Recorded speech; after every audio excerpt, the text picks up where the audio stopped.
Hello and welcome. In this video we are going to learn an easy and useful trick for how to get the full path of a file into PowerShell.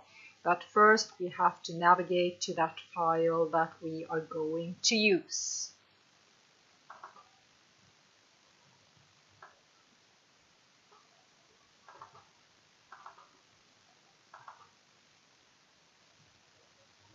We then press and hold the Windows key, and then we choose the letter R.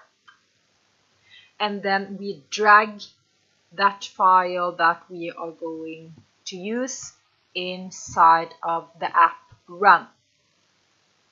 And then we copy this and then we paste it into PowerShell. Remember to wrap it into double quotes if it contains any spaces.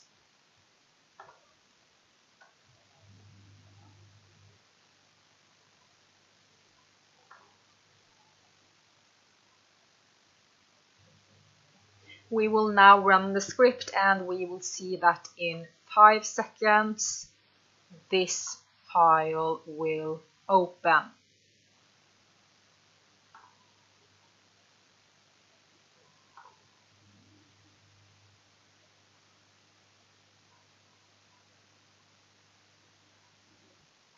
In this video we have learned a very easy and useful trick for how to get the full path of a file into PowerShell. Thank you for watching my video and remember to like, share and subscribe.